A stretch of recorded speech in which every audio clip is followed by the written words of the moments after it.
Bom dia, Bom dia, Lucas. Tudo bem? tudo ótimo e você? Tudo certo. Então tá bom. Bom dia a todos aí que estão nos acompanhando hoje. Deixa eu só pegar minha colinha aqui, gente.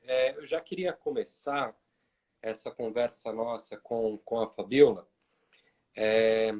sugerindo que quem tiver perguntas para fazer, quiser participar aí, eu tô com o PC aqui, então dá para a gente acompanhar, tá? Queria pedir um pouquinho já pedi antecipadamente a compreensão de todos. Tivemos alguns problemas em umas lives anteriores, algumas foram derrubadas, outras tiveram problema de conexão, então sempre tem um probleminha assim. Caso aconteça da nossa conexão cair, somos brasileiros, somos palestinos e não desistimos nunca. Então, nós voltamos, né? Hoje, completa-se, né, 40 anos do massacre de Sabra e Shatila, e o Monitor do Oriente passou essa super missão para abordarmos aqui hoje. A Fabiola, que é influencer, trabalha com diversos temas, tanto ligados à mulher como ligados ao Islã. Eu acho que vai ser uma conversa, por mais triste, dolorosa e repugnante que seja, vamos tentar fazer dela um pouco mais não me foge as palavras, porque é um assunto, principalmente para quem está nos acompanhando, né? Palestinos, descendentes e descendentes de libaneses que estão aí com a gente, é um assunto complicado. Então, prometo aqui tentar fazer o meu melhor. Como eu falei, vamos falar sobre Sabra e Shatila. Queria que a Fabiola desse um panorama sobre o que é o genocídio, o ataque, né, de Sabra e Shatila.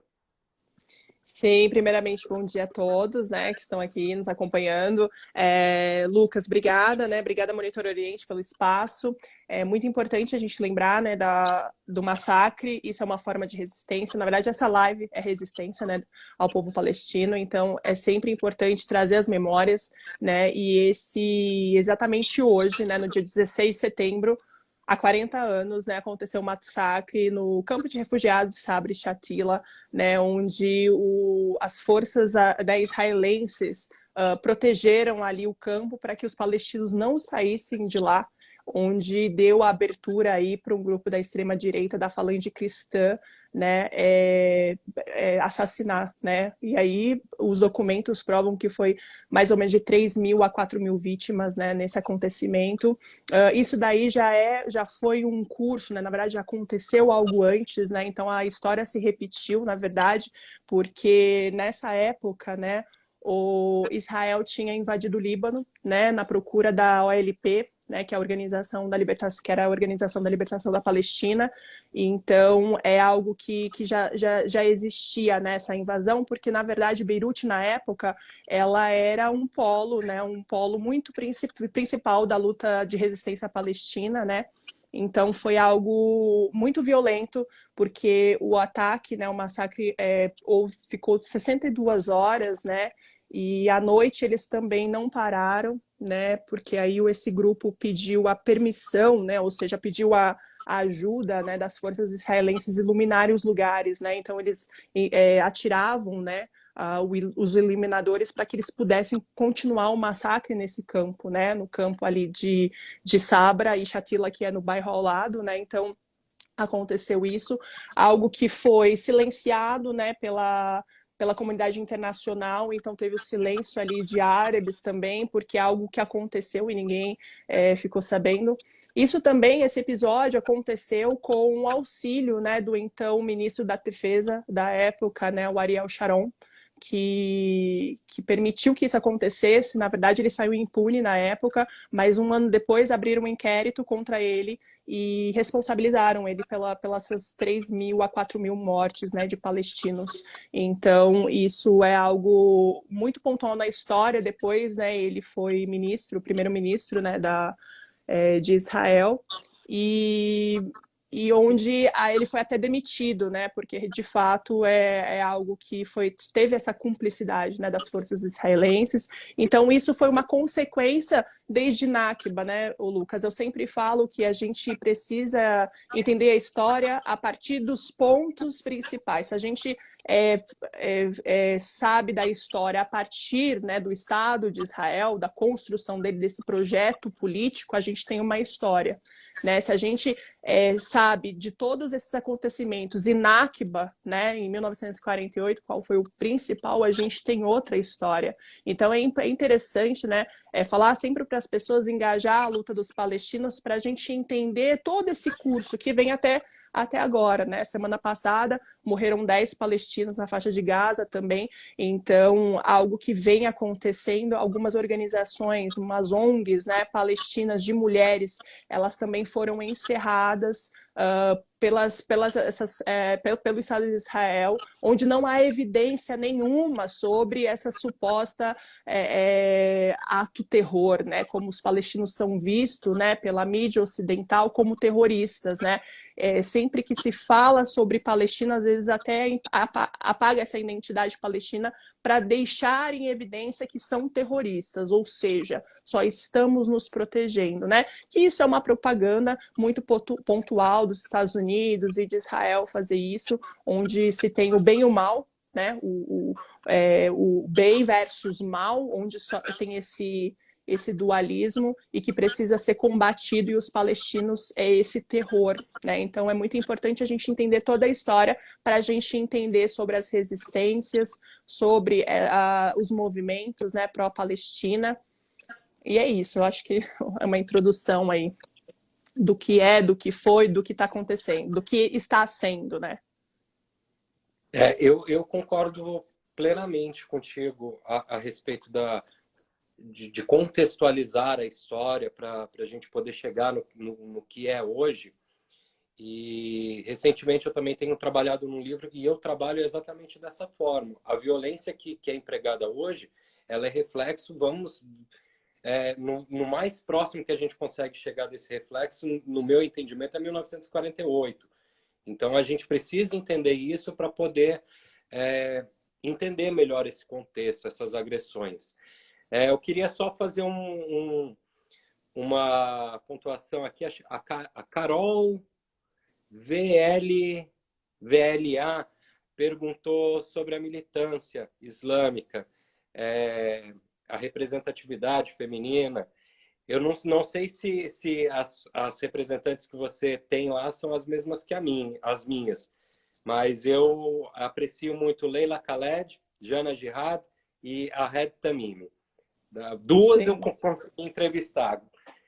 Ai, que legal. Você tem alguma aí para indicar para o pessoal conhecer?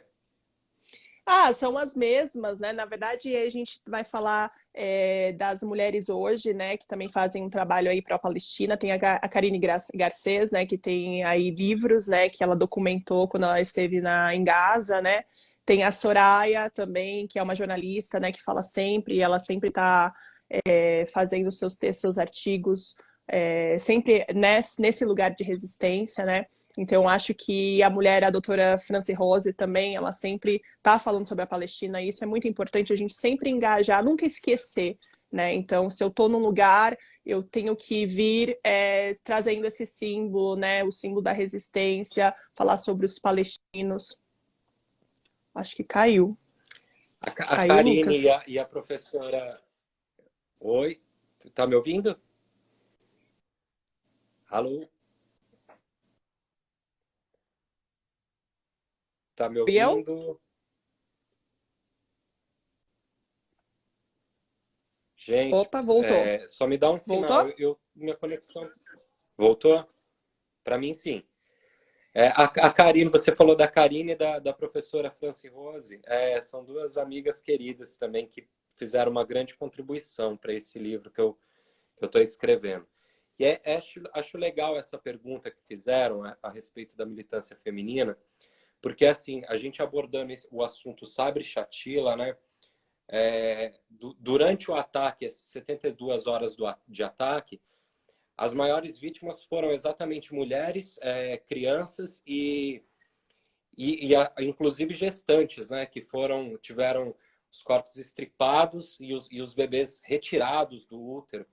Então, eu acho que, assim, como eu disse, né, é um assunto muito tenso, muito delicado de se abordar, mas eu acho que a gente precisa dar nomes, né? O que aconteceu foi um genocídio, foi um projeto de limpeza étnica, foi um ataque terrorista dos mais bárbaros, né? Que a gente se tem contato, tem Sim. história sobre isso. Então, acho importante a gente... Acho que o assunto de hoje, né? Eu estou aqui tentando mediar, mas, na verdade, o assunto de hoje Sabre Chatila e as mulheres, né? O que você acrescenta para a gente, Fabiola? Sim, eu dei uma sumida aqui, né? Aí eu perdi alguma parte que você estava falando, mas voltei. Sim, isso que você falou, né? Muito importante a gente, por exemplo, né? Semana passada, as organizações que eu disse, né? São organizações femininas que elas foram fechadas, né? Também por conta, né? Foram derrubadas, na verdade, né? Porque esses movimentos, na verdade, são muito importantes, né? E aí quando a gente vai falar de movimentos de mulheres, né?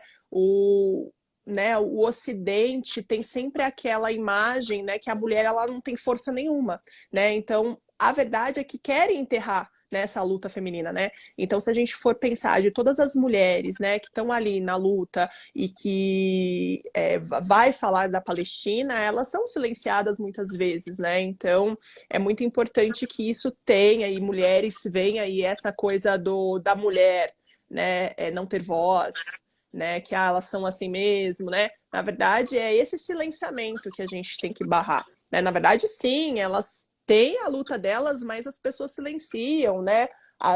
Os movimentos são cortados, as ONGs são barradas, né? Raros são as vezes que as mulheres estão falando também, né? Em espaços que homens ocupam, né? Então isso é muito importante, a gente sempre falar de todas as violências, né? Inclusive a violência de gênero nesse massacre, né? Não pouparam nem crianças, nem mulheres gestantes. Então, assim, onde a gente tem aí, além de ser muito violento, horroroso esse massacre, tem essa questão ainda, né? Sobre as mulheres, né? Então, é algo que a gente sempre precisa falar mesmo. E eu acho que é importante pontuar, assim, acho que mais para quem está conhecendo esse assunto Sabre Chatila e depois, numa pesquisa, a pessoa vai poder comprovar isso, que foi arquitetado um plano muito monstruoso, né? Porque retiraram as forças da OLP, retiraram os soldados armados, então pegaram uma situação já fragilizada. Tem até aqui, ó, eu separei um trecho, se não me engano, acho que está no livro Irredutível, do Yasser Arafat, que um jornalista israelense, ele denuncia que antes do ataque, que ele já estava no local, ele escuta, deixa eu achar o nome aqui, ele escuta um oficial falangista, o Jess Sukar, não sei se é essa a pronúncia, a seguinte frase, fugiu. Bom, fugiu, mas eu vou fazer uma Para tradução resgatar. do que ele fala aqui, que Sim. ele autoriza a violação de mulheres, desde que sejam maiores. Então, assim, o plano ele já começou autorizando que mulheres fossem estupradas, ou seja, incentivando, né? Então, esse ataque de Sabre Chatila, acho que a maior brutalidade dele foi exatamente isso, tirar os combatentes e deixar uma população de mulheres, idosos e crianças vulneráveis para esse ataque. E a gente falou, né, Fabiola, que possível entre 3, 4 mil corpos, e até esse número ele é questionável, né, porque a gente não tem, os historiadores não conseguiram fazer um cálculo de quantas pessoas exatamente, tirando os mutilados, os que foram feridos, quantos corpos, quantas pessoas morreram. Porque muitos corpos foram enterrados em covas coletivas, e tanto Israel como os falangistas libaneses tiraram corpos em sacos plásticos e sumiram com os corpos. Então, assim, é brutal, né, o que Foi. aconteceu lá. Foi brutal. E isso não parou por aí, né? Porque aí depois veio a segunda intifada também, né? Então, e algo que, né, principalmente no massacre de Sabra Chatila, foi esse silêncio, né, que teve, e aí, de repente, teve as cenas, né, dessa brutalidade, mas não se sabe, né, a dimensão disso. Acho que nunca a gente vai saber, claro, escutando depoimentos, né, de pessoas que viveram estavam próximas a esse massacre ou participaram de alguma forma indiretamente, né, você vai vendo os depoimentos, é muito assim, a gente não tem ainda, a gente vê o tanto que foi brutal, mas a gente não tem dimensão de fato como foi, né, e a gente está falando há 40 anos, né, e aí a gente vê hoje o que acontece hoje também, né, então essa brutalidade, né, essa violência nunca teve, né, nunca parou, né, e sempre nos Uhum. palestinos sem alguma defesa, né? Isso é muito importante falar, porque quando a gente fala de resistência, é o ato de resistir mesmo, porque não se tem, né? Então é muito errado falar sobre guerra, sobre conflito. Não se há um genocídio, se há uma limpeza étnica, e isso foi arquitetado mesmo, né? Esse massacre estava em curso desde Nakba porque foram atingidos os palestinos, né? Então é algo do projeto mesmo, de uma limpeza étnica, né? Eu agora que eu consegui ler melhor a pergunta o argumento da Carol aqui, ela disse que cada movimento, cada representatividade, as pessoas elas ficam presas no seu, né? O palestino defende a sua causa, as mulheres defendem a delas, os negros defendem as suas. Eu concordo, Karina, concordo em partes, porque assim, acho que hoje as lutas elas estão se agregando. Ainda falta muito, isso no meu ponto de vista, acho que ainda falta muito, sim, falta muito elo entre o movimento negro, o movimento palestino, o movimento por habitação, mas nós temos uns nomes, sim, inclusive no Brasil, eu faço parte de mais alguns grupos que não são relacionados à causa palestina, eu não sou muçulmano, assim como eu, outros também, temos Jones Manuel, que está sempre defendendo a causa palestina, Padre Júlio Lancelotti, que também está sempre defendendo a causa palestina, Eduardo Suplicy, o vereador Renato, de Curitiba. Então, assim, eu acho que estamos fazendo progresso, ainda falta muita coisa para chegar lá, mas acho que estamos progredindo, né? Eu acho que esse Sim, período que a gente está vivendo de ascensão da extrema-direita, não só no Brasil, mas sim em como no mundo. Uhum. no mundo em si, eu acho que ele fez a gente assim tomar um estalo e se unir um pouquinho mais para lutar. Então eu concordo, Carol, né? Eu falei, concordo, mas eu acho que nós temos uns focos de incêndio aí que precisam ser expandidos. Mas a gente está no caminho, vamos lutando por Com isso ainda. certeza, com certeza. A Fabiola também, a Fabiola é brasileira, né, Fabiola? Sim, sou brasileira, reconhecida muçulmana, ou seja, né, eu abracei o Islã depois.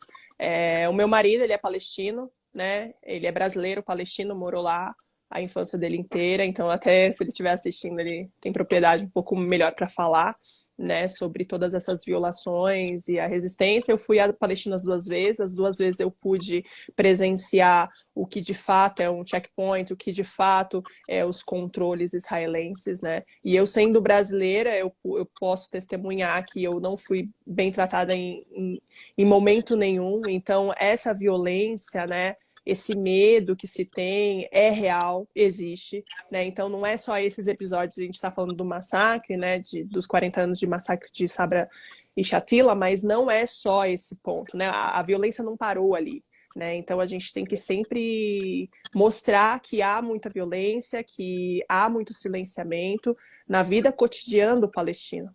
Né? Porque se tem mas tem lugares que eles não são afetados, não são afetados diretamente, porque imagina um palestino, ele precisa se sujeitar aos checkpoints, a revistas o tempo todo, a muros, a fronteiras, essas humilhações o tempo todo, é uma forma de de desmoralizar, né, de fazer com que o palestino desista disso mesmo, né?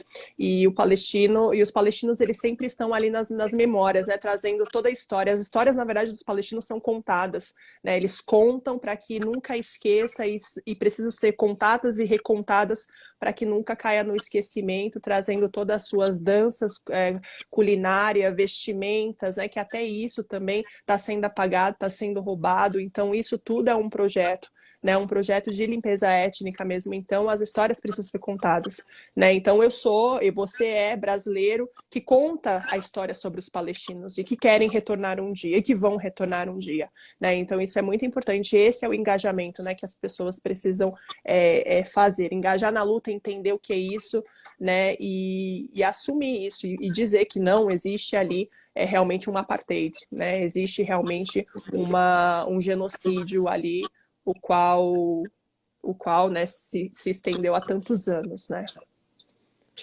E só acrescentando, referente aos que estão agregados na luta, eu esqueci de falar do LGBT também. Temos representantes LGBTs aí também pró-Palestina, que também participam de outras causas. Um deles é o Caizito, quem puder seguir aí no Instagram, produz ótimos materiais. Vou colocar aqui o arroba dele. Eu acho que tá o Caizito... o Caizito, já coloquei aqui. É o Kais Hussein, ele é Kais Hussein. Ativista pró-palestino LGBT, que ia mais, inclusive, né, na época do isolamento social, né, da pandemia, né, naquele ápice, né, ele estava lá, né, ele estava morando lá, então ele pôde ver todas essas violências também, e ele fala muito sobre o pinkwashing, né, que a gente tem essa ideia, essa imagem que Israel é o oásis, onde se tem tudo, a tecnologia e tal, e não mostra, né, só mostra o cenário, não mostra o background, né, atrás disso tudo que acontece, o que rola, é muita violência, principalmente a comunidade LGBTQIA+, palestina, que também, quando a gente fala de direitos, né, eles gostam de mostrar muito sobre somos a democracia, a única democracia do Oriente Médio, mas quando, na verdade, eles violam o tempo inteiro, né, os direitos humanos dos palestinos. Então, que democracia é essa? Que tecnologia e avanço é esse, né? Então, é muito importante falar sobre todos, né? Todos esses movimentos dentro do movimento pró-Palestina, né? Então, como eu disse, temos nossos focos de incêndio aí e estamos expandindo, né? Então, com se certeza. vocês lembrarem alguma coisa aí, pode chamar que a gente está de olho aqui nas conversas. Se tiverem perguntas também.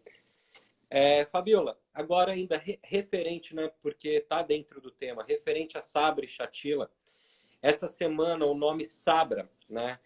Desculpem aos palestinos, aos que falam árabe, se a minha pronúncia, mas o nome Sabra ele se tornou evidência novamente nas redes sociais. Infelizmente, não tão pelo genocídio em Sabra e Shatila, mas mais pela Marvel Studios ter anunciado para o próximo filme, se não me falha a memória, acho que do Capitão América, né? Sim. Uma super-heroína israelense, a Sabra. Eu sei que a Fabiola entende muito mais de Marvel aí que eu. Fabiola, quem é a Sabra, Fabiola? Sim. Não só quem é a Sabra, mas todas as conexões que a Sabra traz, né? Então, assim, a Marvel anunciar uma semana antes a participação, né? Porque, na verdade, essa super-heroína já existe, né? Mas em quadrinhos, e colocar ela dentro do MCU agora, uma semana antes dos 40 anos do massacre de Sabra e Shatila, é um dedo na ferida dos árabes e de muitos palestinos, né? É trazer toda essa insensibilidade que a Marvel ela já tem, né? Ela não se posiciona de maneira equilibrada, né? Politicamente, já existe até crítica sobre isso, né? E ainda mais num momento, num ano que ela também trouxe, né? Ela trouxe o Cavaleiro da Lua, por exemplo, nesse universo cinematográfico, né? Que conta toda a mitologia egípcia, trouxe a primeira super-heroína árabe, egípcia, né? que é palestina, né, que é de origem palestina e egípcia, e no próximo mês, no outro mês, né, a gente teve aí também, né, a estreia da primeira mulher muçulmana, né, primeira muçulmana super-heroína também na cinematografia, tá? Porque nos quadrinhos já existia. Mas trazendo o MCU, a primeira super-heroína muçulmana, né, onde se trouxe toda a história da partição, né, do Paquistão de 1947, e agora traz Sabra, né, uma agente, né, do Mossad, né, que para quem não sabe, o Mossad é um serviço secreto israelense, né, onde há um histórico grande de violações, de assassinatos, enfim, né? Inclusive, esse ano também estamos lembrando da morte do escritor, né? 50 anos da morte do escritor Hassan Kanafi, que também ele foi assassinado pelo esse mesmo serviço, Mossad, né? Onde foi colocado uma bomba no carro dele, matou também a sobrinha de 17 anos na época, um homem, né, que é ícone, né, da política, tem vários documentos dele, escritor, poeta, e foi assassinado tão brutalmente pelo Mossad, né? Então, trazer uma super-heroína com isso tudo, né, com o nome Sabra, né, embora Sabra ela surgiu nos quadrinhos antes, né, do que aconteceu do massacre, né, colocá-la ela na mesma semana é esse ponto, né, que a gente está discutindo, né, uma semana antes dos 40 anos, né, do massacre, foi muito, né, para a gente, e a Marvel ter trazido tudo isso antes, né, então foi algo que, assim, as pessoas elas queriam de alguma forma, né, estavam incomodadas com isso, né? Então, né, imagina trazer a partição de 1947, onde realmente ali na Miss Marvel teve uma crítica muito grande ao Reino Unido, né, ao imperialismo em si, né? Então, e aconteceu isso agora, né? Então a gente fica muito atrás, né? Por isso que está surgindo várias ondas de boicote, né? A esse filme, né? Que é o Capitão América, que vai lançar o ano que vem, né? E aí a gente vai pensar, né, no que ela representa, né? Então ela é uma agente do Mossad, né? Então, e onde nos quadrinhos ela, né, essa super-heroína foi mostrada no quadrinhos O Incrível Hulk, né? E tem várias partes emblemáticas, né, que vai trazer todos os estereótipos e a apagação da identidade, e o apagação não, o apagamento da identidade dos palestinos, né, onde vai ser colocado como árabe, né, vai colocar como terrorista, né, algo preto, aqui só aparecendo os olhos, né, como se fosse algo muito bárbaro e violento, que isso é uma propaganda já dos Estados Unidos, né, fazer em todas as reproduções, né, se a gente for ver, existe até um livro, né, de Jack, esqueci o sobrenome dele, que é o Real Arab, como as reproduções mostram o árabe, né? Então, lá, de um número gigantesco de reproduções, né, onde aparece um árabe ou muçulmano, 12 eram positivas, somente 12 representações eram positivas. Os outros eram sempre como terrorista, como bárbaro, e isso já vem, né, de um histórico muito grande das reproduções americanas, né? Então, assim, ao mesmo tempo, não é algo que, olha, que aconteceu, né? Não é novidade, né? Mas, ao mesmo tempo, de tudo que a Marvel ela vem promovendo, né? Sobre essa diversidade, colocar, né? Essa super-heroína onde já tinha toda essa violação, né? Então, se vocês pegarem os quadrinhos, vocês conseguem ver, né? Tem um quadrinho lá muito emblemático que fala, olha, o Hulk precisou fazer isso para que ela pudesse ver que aquilo era um humano, né? E era um árabe morto, uma criança árabe morta. Então, se isso não é suficiente para entender quem é essa personagem, eu não sei o que é, né? Então, assim, existem muitas conexões, né? Então não é só uma super-heroína que, poxa, eu ia me orgulhar demais, né? Imaginar uma super-heroína judia onde se, né, juntasse com a Miss Marvel, por exemplo, e trouxesse. Isso é um progresso. Agora, trazer uma super-heroína israelense, agente do Mossad, à noite ela é agente do Mossad, de dia ela é uma policial, né, não tem progresso nenhum.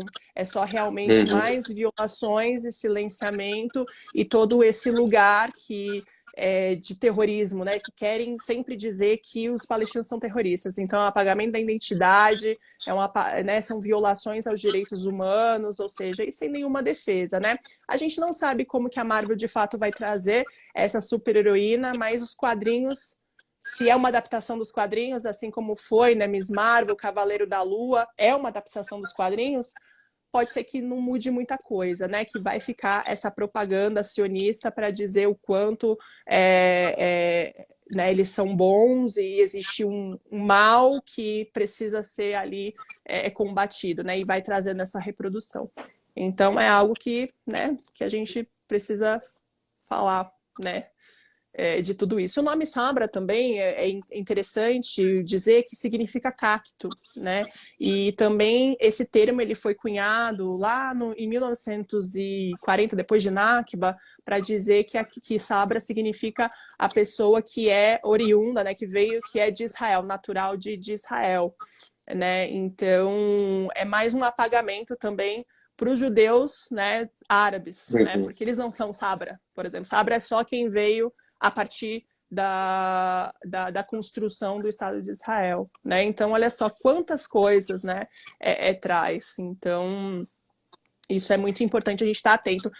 E muita gente está criticando, está tendo boicote, o que eu acho válido, mas é importante isso acontecer, né, Lucas? Eu não sei se você vai dividir isso comigo, mas é importante isso acontecer para que a gente possa hoje falar sobre isso. Porque senão esse quadrinho de 1980, que eu nem sabia dessa super-heroína com símbolo, né, com o símbolo de Israel, tal, eu nem sabia que ela existia. Então hoje a gente pode entender. Então, se a gente fizer a conexão de quem ela é nos quadrinhos e trazer para o dia de hoje, pô, isso é inadmissível. Né? Isso daí não tem outra coisa. A gente entende muito bem o que a Marvel está querendo fazer. Né? E ao mesmo tempo tem isso de dialogar, tem isso, né? Se não tivesse isso também, a gente não estaria falando, né? Eu acho que também isso é bom para a gente sempre falar sobre a luta, né, pró-Palestina e tudo que acontece, e não de agora, né? Acontece de antes, olha só há quanto tempo isso tem mostrado, né? De como é essa articulação, de como é esse projeto, esse plano político da construção do Estado de Israel, né? E esse plano assim de trazer essa disputa de narrativa para as telinhas e telões é uma coisa muito antiga, né? Porque o cinema norte-americano, Hollywood, ele nasceu com o lobby sionista, né? Com os judeus americanos. Se não me falha a memória, Warner Bros, MGM, Paramount, todas são... Gente, depois vamos averiguar, mas se não me falha a memória, são essas três empresas que começaram com o lobby sionista e divulgando a mensagem e nunca parou, na verdade, né? Hoje em dia, sim, eu acho que, embora ainda tenha essa defesa do lobby sionista nas telas do cinema, por outro lado, nós também temos o antisionismo, né? A Netflix, acho que dia 24 agora, ou do mês que vem, lança a série Mo de um oh meu Deus, comediante palestino Não, já refugiado. lançou! Já lançou? É Então falta eu incrível, assistir. assistam o Mo, assistam também todos os stand-up, ele tem 2 stand-up comedy também. Cara, o cara é incrível, sabe? O cara é incrível, ele é comediante, ele traz uma crítica social e uma comédia inteligente, o que é raro aqui acontecer no Brasil quando se faz uma comédia sobre esse contexto todo, né? E de uma forma muito respeitosa também, então vale muito. Eu achei que ia lançar, então já vou ficar atento. Não, já lançou. Porque na verdade a Netflix ela estava trazendo tanta coisa trazendo sempre esse estereótipo do palestino terrorista, né? Que aí a gente vai ver falda, né, Tiram, que também é algo só sobre esse serviço secreto Uhum. israelense, para dizer o quanto eles são ok, estamos preocupados com a segurança mundial, enquanto a gente tem que derrotar esses terroristas aqui. O problema não são os palestinos, são os terroristas, só que eles falam que todos os palestinos são terroristas. Então, assim, Uhum. é isso que a gente está falando, né? Então, trazer a voz, né, da autonomia ao próprio palestino falar sobre as vivências, as experiências dele, isso é incrível. E na série Mo traz muito isso, né?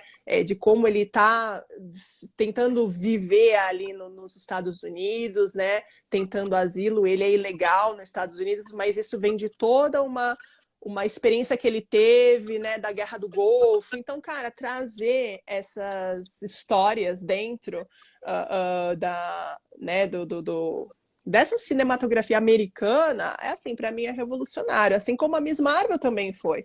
Muita gente até me criticou, né, porque eu acabei falando muito dela e ainda falo muito dela, porque ela está trazendo onde você viu sobre, né, nesse contexto da Marvel, uma história da repartição de 1944, de 1947 do Paquistão, sabe? E eu tô Uhum. falando, trazendo nesse lugar para os adolescentes, né?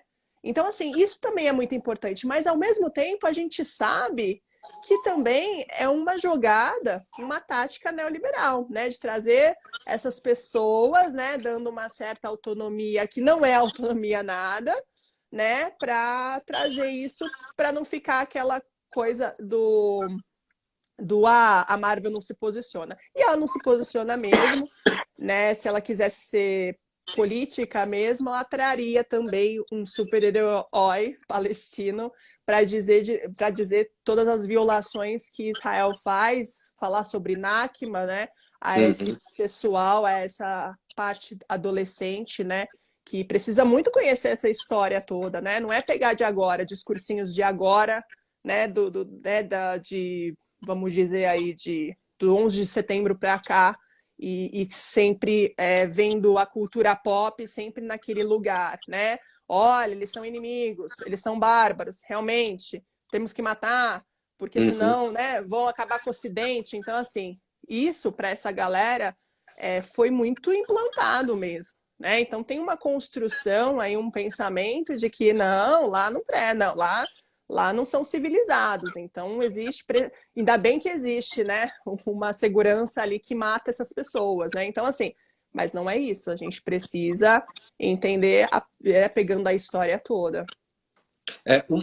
Uma entrevista que eu fiz com a Jana Chirrado, até ela me passou um material que ela fala assim, a vítima do sionismo, o palestino não é uma vítima, o palestino ele resiste ao sionismo, mas a vítima do sionismo é o próprio sionista. Isso uma menina de 15 anos conversando, tá, gente? E ela me passou uma pesquisa que mostra exatamente isso, de uma pesquisadora israelense,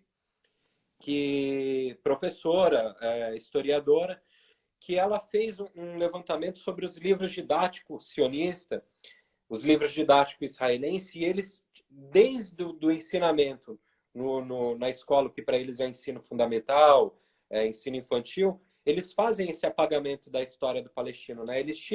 Eles desumanizam o palestino e o colocam numa representatividade exatamente de terrorista ou de árabe, como se todo Todo árabe. todo árabe fosse uma única nação, não tivesse suas peculiaridades, suas diferenças, seja ela cultural, gastronômica, até mesmo de idioma dentro do próprio árabe, né? Então, essa pesquisa é muito interessante. Depois eu vou deixar o link aí na descrição para quem quiser acompanhar. Mas, Fabiola, voltando a essa disputa narrativa, disso que a gente está conversando, sobre essa super-heroína, sobre os filmes, o Mo, você falou da Falda também. Tem. Não sei, você assistiu a 200 metros? Não, então, tá na minha lista. Eu não, minha mãe assistiu, falou muitas coisas boas, mas eu ainda não peguei para assistir. E aí, quais são as suas Eu me considerações? apaixonei por esse. É? Ah, vou assistir então. Assista, assista. Mas voltando, você falou do Falda. Eu acompanhei o Falda também, assisti uma coisa ou outra, mas assim, a gente que Não dá para conhece um pouquinho continuar. assim não consegue progredir, né? Eu não Mas passei do quarto episódio. você Não acha dava. assim que Olha que essa... eu tentei. Não, eu tentei também assistir um ou outro, mas não progredi.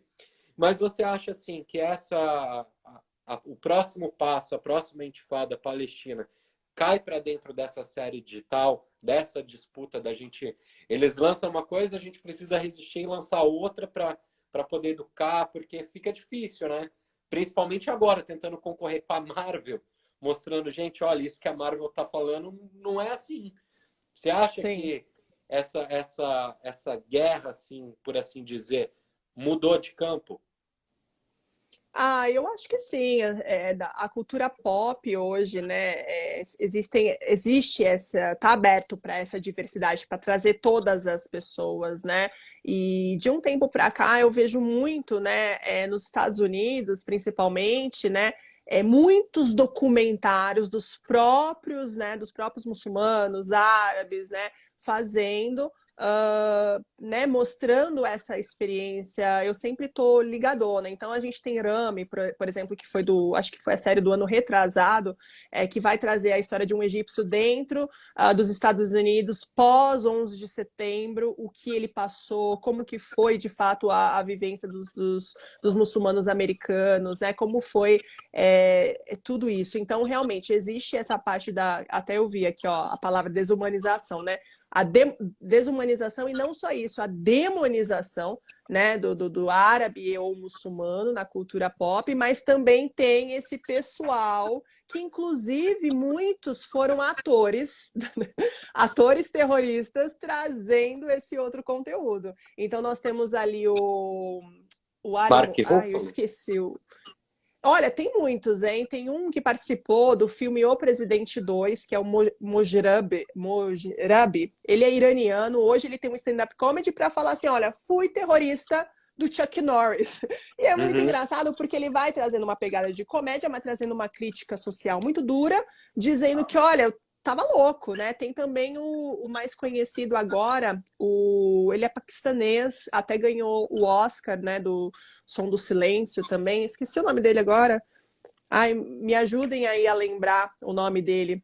Ele também, no primeiro filme dele, assim, né, o filme que bombou, assim, ele foi um terrorista. E depois ele, né, criticou ele mesmo, né? Começou a pensar, meu, eu Uhum. não posso, né? As pessoas eles só contratam nessa cinematografia americana, só contrata os árabes ou muçulmanos para né, fazer esses papéis, Uhum. né, de terroristas. E hoje eles não querem, né, esse lugar. Então nós temos aí de fato esse boom da cultura pop. Então assim, você precisa decidir para qual lado você vai, né? Eu sempre falo, gente, assistam, mas assistam com filtro, com todos esses argumentos, esses questionamentos que vocês já têm, né? Então é muito importante a gente também assistir Falda, mas entendendo que, olha, a propaganda que eles fazem, né? Uhum. Assistir, por exemplo, tem uma outra série aí também bem problemática, que de romance, até esqueci o nome, que também traz muito árabe como o árabe ruim, né? Toda essa narrativa. Então muita gente acabou nem assistindo e veio pessoas criticando essa série, né? O quão ela é problemática racista, né? Porque quando a gente está falando do árabe nesse lugar, né? Do mal, né? Sempre achando que é um árabe só, né? Uma pessoa só, né? Sem nenhuma diversidade e que participa de diversas dinâmicas, tanto culturais e sociais, né? Trazer isso é racismo, né? A gente só acha que é aquilo ali, né? Então, muito Uhum. racista, xenofóbico, né? Islamofóbico. Então, é importante. E hoje eu vejo muitas pessoas trazendo isso. Vai assistir alguma coisa, ai, Fabiola, não gostei de Califado, não consegui assistir, só fica naquilo, sabe? Do terrorismo, porque cansa, né? Por exemplo, se a gente Uhum. pegar o Homem de Ferro 2, né? Vai falar sobre um infiltrado na CIA, aí o cara é muçulmano, né? O cara é árabe, muçulmano, né? Então assim, a gente já tá cansado, né? A gente já tá É cansado aqueles de ver arquétipos que a isso. gente já conhece, né? Total, e não muda a narrativa. Por exemplo, Homeland, 24 horas, foi 8 anos praticamente só de série, só falando sobre isso. Então, assim, hoje não, hoje precisa vir com um enredo totalmente diferente para que seja bem aceito, assim. Eu acho que isso está acontecendo, assim. Claro que estamos um pouco ainda, né, a passos curtíssimos e demorados, né? Mas eu acredito que hoje já se tem mais uma abertura, um olhar melhor para aquilo ali, ó, não, isso aí tá errado, isso aí não é não, né? Então... Eu acho que você falou assim, da cultura pop, eu tinha até separado uns nomes aqui, ó. Eu vou ler alguns, não vou ler todos, tá?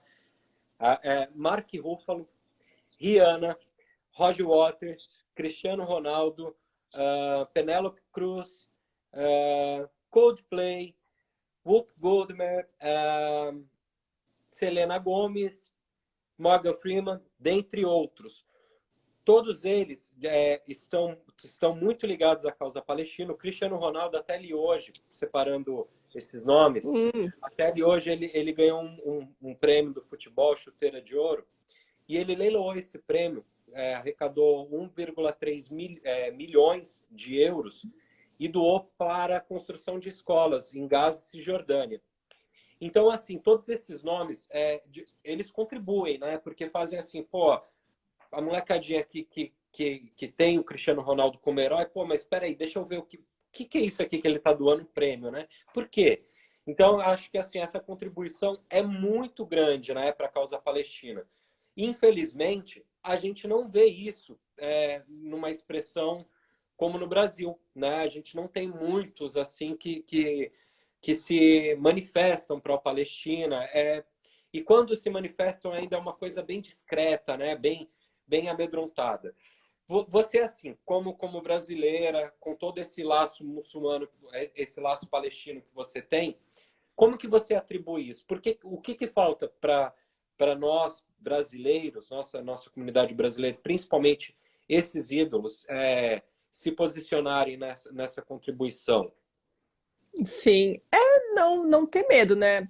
Primeiramente, né? Não se ter medo de, vou perder seguidores, né? O que muita gente faz, né? Por exemplo, a Bella Hadid, eu acho que você não mencionou. Bella Hadid, eu estava lendo uma notícia que ela simplesmente não está sendo contratada mais como modelo, por conta desse posicionamento dela. Então, assim, ela vai para a rua, ela vai passear, ela é pró-Palestina, ela deixa isso bem claro, né? Então, Emma Watson também, quando ela simplesmente colocou assim, Fugiu ó, dela. ser solidário, né? Um ato, esqueci até, é um verbo, né? Então, assim, acabou, né, para ela. Então, assim, eu acho que esses posicionamentos é muito importante, os diálogos, né? Os diálogos dentro das academias, dentro dos ambientes escolares também é importante para que a pessoa, quando vê alguém se posicionar, não queira silenciar com a famigerada antissemitismo. Você é antissemita. A gente falar sobre as violações, os crimes israelenses, a gente não pode ser silenciado como antissemita. Né? A gente não pode ser silenciado como, você não gosta. A gente não está falando sobre religião, gente, entenda. Né? Não é religiosa. Por mais que as pessoas queiram colocar a religião e colocar como que, olha, é um conflito religioso, não é nem conflito e nem religioso. É territorial, né? É muito além, né? É político, a gente precisa entender tudo isso, né? Porque se a gente fica no religioso, é raso, a gente só vai ficar ali. Tem gente que, inclusive, vem trazendo a Bíblia para falar o quão Israel é legítimo, o que ele faz é legítimo, sendo que não. Os próprios judeus, né, que não estão em Israel, não são sionistas, eles falam que não, isso daí é totalmente errado, né? É uma narrativa. O sionismo, na verdade, foi uma construção política e totalmente colonial, né? Então a gente precisa entender. Então, assim, eu sempre me posiciono, levo muito boicote, por isso que eu não cresço aqui nas redes. Muitas empresas acabam não se interessando porque eu sou política, eu falo mesmo. Então, assim, eu acho que a gente tem que parar de ter esse medo, sabe? E sim pensar assim, é bom se posicionar. Hoje, algumas empresas já estão tendo esse olhar de falar assim, eu quero ter uma pessoa que se posiciona. Eu não quero só ter uma pessoa, uma mulher, uma blogueira, que fica falando de moda, por exemplo, né? Ou de outra coisa, que também é bom, mas a gente já tem muito conteúdo sobre isso, né? Hoje, as empresas estão olhando, né? O que é uma mulher real? Uma mulher real é aquela que combate o machismo, o racismo, né? Ela é anticapacitista, anticapitalista. Isso é uma mulher real, né? As minhas amigas são tudo isso. Não é só sobre, né, coisas assim soltas, né? Que não se tem posicionamento, né? Eu acho que assim, você vir ao mundo e viver já é um posicionamento, né? Você precisa tomar partido, né? Você não precisa se posicionar em algum momento ali, ainda mais quando a gente está falando de vidas, né? Quando a gente está falando de violações de direitos humanos, a gente está falando de tudo isso. Então, é muito importante trazer. Eu sempre gosto do diálogo, né? Eu sou educadora e eu sempre, quando eu sou colocada em ambiente escolar, assim, eu não estou mais, né, no ambiente escolar, mas sempre quando eu sou convidada, eu sempre falo sobre os palestinos, né? De uma forma ali que eu vou abordar ali a decolonialidade, eu sempre vou falar sobre eles, né? Eu sempre estou engajando, por exemplo, falo da luta das mulheres afegãs, né? Então são lugares que é muito silenciado, né? Mulheres indígenas, eu sempre questiono os meus alunos adolescentes, eu já falo que são meus, né? Porque eu vou na escola e tenho uma interação muito grande com eles, né? E eles me seguem e ela é famosa, ela é influencer, é muito engraçado, né? E aí eu sempre falo sobre engajar nessas lutas, né? E entender, até fugir do que eu ia falar. Eu sempre pergunto para eles, sempre nessa perspectiva, assim, o que vocês sabem? Quantas mulheres indígenas vocês seguem no Instagram? Eu sempre falo isso.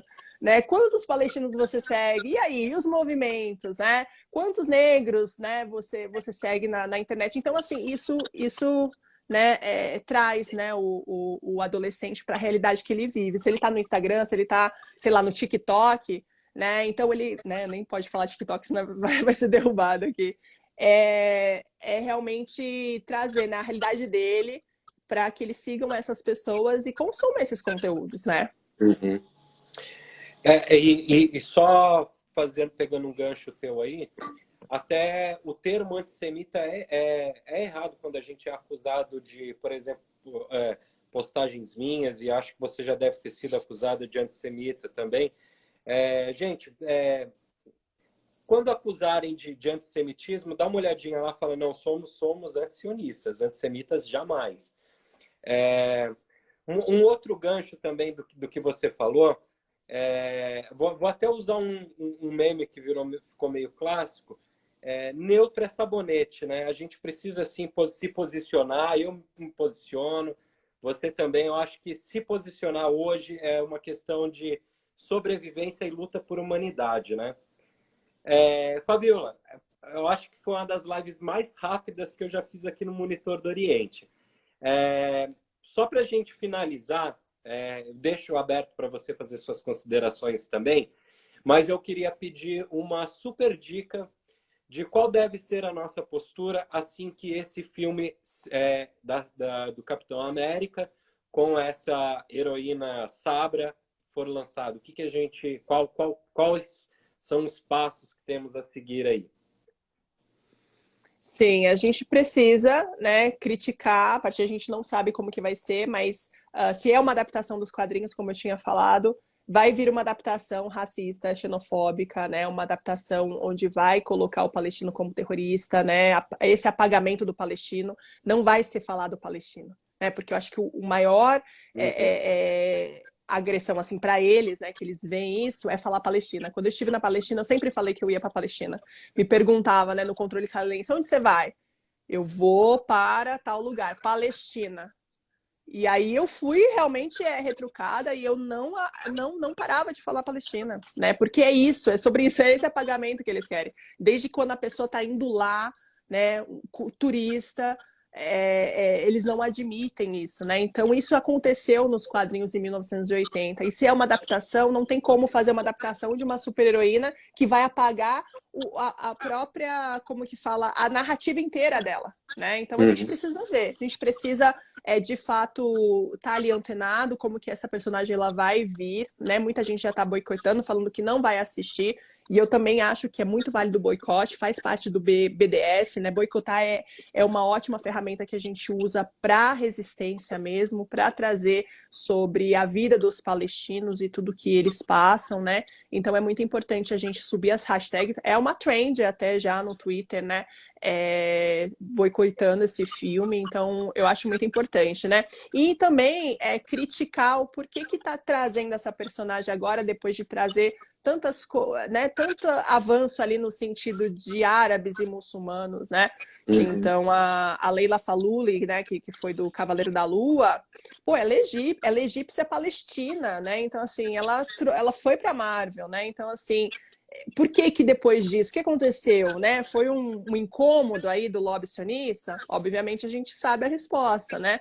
Mas então é ter essa crítica, né? Trazendo isso tudo. O que que ela vai representar e quantas conexões essa super-heroína traz? Quantas conexões? Apagamento, violação, né? Ela é agente do Mossad, onde tem um histórico aí muito forte, né? De agressões, de violações, de assassinatos. Então, assim, muito importante. E nunca esquecer de todos esses pontos da história. Hoje a gente está falando dos 40 anos do massacre, né, de Sabra e Shatila. A gente também lembra esse ano dos 50 anos da morte do escritor Hassan Kanafi, que também foi assassinado pelo serviço secreto israelense. Então, trazendo essas histórias. Né? E pedindo à Marvel, né, já que trouxe a repartição de 1947, por que não trazer Nakba, né, de 1948 também na cinematografia, né? Ou Então, Sabre Chatila, né? ou Sabre Chatila, né, ou agora, né, sobre na faixa de Gaza, por exemplo, recente, né? Então é muito importante, né? E sair um pouco dessa narrativa, desse enredo sempre trazendo esse bem versus mal. O mal está sempre na mão ali dos árabes, né? Então é muito importante a gente ser crítico, boicote, perguntar, sempre nunca esquecer, né? Porque é muito isso, né? Tem a bomba, o boom, né, das notícias, daqui a pouco esfria, né? Parece que agora passou, não está acontecendo nada na Palestina. Gente, acontece todos os dias as violações, né? Então, assim, todos os dias, cotidianamente. Né? Então, é preciso isso. E é isso, Lucas, eu agradeço. A gente está falando Eu bastante. Nossa, agradeço ficaria demais, horas. Fabiola. É muita coisa, né? Muitas coisas que traz. Foi Espero que ótimo. tenhamos uma segunda conversa dessa. Sim. Ah, e o Kais entrou, hein? O Kais Eu entrou vi, na Kais, live. mencionamos você aí, hein, Kais? A gente mencionou você para seguir você também, de todo o trabalho que você faz também. Então, assim, muito obrigada, Lucas. E é isso. Eu que Obrigada ao Monitor agradeço, Oriente, Fabiola. a esse espaço também. E até a próxima. Eu que agradeço. Até mais. Gente, quem nos acompanhou aí até agora, eu queria agradecer. Só queria fazer um gancho novamente do que a Fabiola falou. Precisamos sim boicotar, precisamos observar, mas eu acho que junto nessa mesma corrente nós precisamos compartilhar esses conteúdos sobre Palestina, essa live. Quem puder compartilha, dá uma entradinha lá no site do Monitor do Oriente, confere alguns materiais. A Jana Jihad, essa jornalista mais jovem a reportar a Palestina, tem uma matéria legal com ela lá, falando exatamente o que eu comentei com vocês aqui. Então, assim, para a gente lutar contra esse discurso sionista, esse discurso da Marvel, é um caminho muito grande, principalmente por sermos independentes, como o próprio Monitor do Oriente. Mas tem muita gente criando conteúdo, produzindo material, a FEPAL, Federação Árabe Palestina, está produzindo, o Monitor do Oriente está produzindo, o Caizito está produzindo, o Fabiola está produzindo. Então, assim, nada mais justo de lutar contra esse discurso sionista com pessoas que vão lá e estudam para produzir um material. Então, vamos compartilhar aí. E é isso aí. E aos palestinos e descendentes que nos acompanharam, eu queria prestar a minha solidariedade hoje, principalmente nesse dia tão sombrio da história palestina. Gente, por hoje é só. Muito obrigado a todos. Muito obrigado, Fabiola. Muito obrigado, Monitor do Oriente. E até a próxima. Até a próxima. E Palestina livre do Rio ao Mar. Sempre. Tchau. Tchau.